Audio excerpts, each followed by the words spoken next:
So we're going to go to batch merge accounts. So I'm going to go into the chart of accounts. And for a lot of people, this is going to be a game changer. Okay. So let's say, for example, I have a whole bunch of redundant accounts here. So I have, let's say, all these accounts. I want to make all these accounts, let's say, miscellaneous income. Okay. So I grab a bunch of these accounts, 1, 2, 3, 4, 5, 6, 7, whatever. I can shift click. I can pick a whole bunch. And if you had to, like, if you remember, if you had to merge these accounts, you have to edit one, change the name, hit yes, and wait. Edit one, change the name, hit it. It's a super painful process. So like you literally have to go into, for example, if I want to change one account, I'm just gonna show you with one. I'm gonna change this one, go to edit, then I have to call this one miscellaneous income.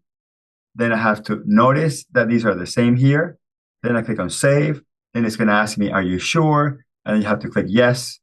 And it takes a long time. It's a lot of clicks. It's a lot of clicks. And see, if you have a lot of them, this is going to be a very painful process. So sometimes I just want to say, you know what? All these accounts are a bunch of redundant accounts. So I just grab them all. I come up here in the top and go to batch actions and click on merge accounts. And then it's going to ask me, which account do you want to merge to? And I just type the account that I want. So I want to merge it all to miscellaneous income. And then I have to click on start merging accounts. Now, one of the painful processes of doing this manually is that you also have to make sure the detail type matches. And Mark, if I remember correctly, we do the detail type matching for you. Like you don't have to go in there and change that. Okay, good. Do everything for you. Yeah, so we go to start merging accounts, click OK. And then we just wait. This is one of the ones that, Mark, we don't have a timer that says 1 out of 10 or 20 out of 10, maybe because it's so fast. But yeah, we just did that. So I took Probably a little slower now because of the fact that, like I said, we had to update some things. But yeah.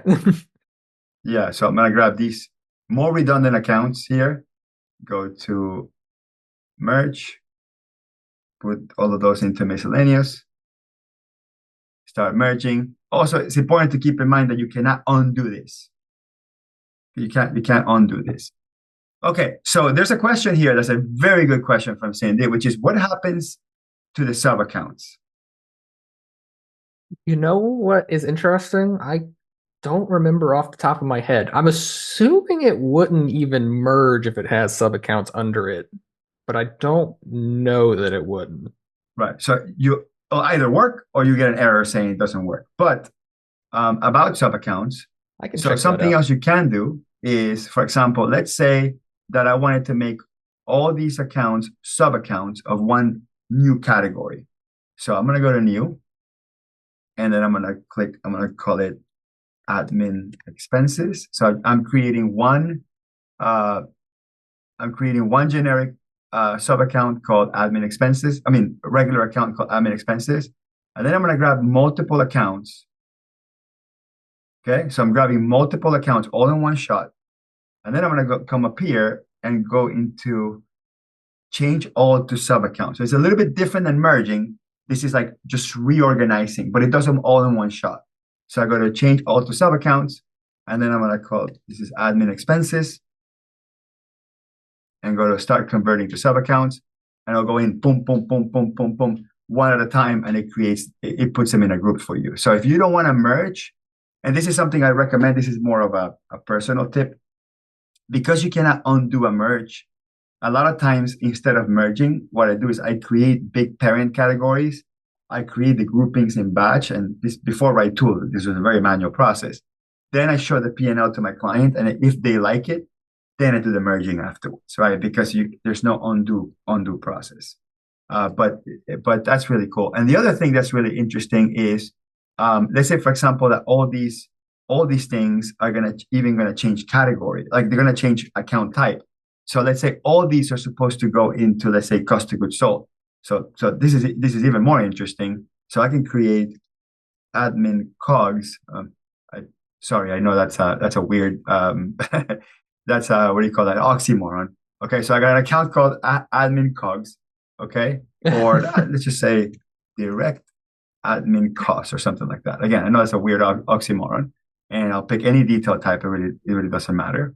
And then I want to make a bunch of these accounts. So let's say all these that are sitting in some other under something else. Okay. And I go into batch actions and go change all to sub accounts. And then I go to my admin cogs, and I think it's supposed to recognize that it's even moving across and change them. So let's see. Start converting, and boom, boom, boom, boom, boom, boom. It actually literally moved. So in the QuickBooks world, you have to go into each one, unsub it, and then go into it, change the category, and then make it a sub of the other category. So it all does it all in one shot. So this is for chart of accounts cleanup. This is huge.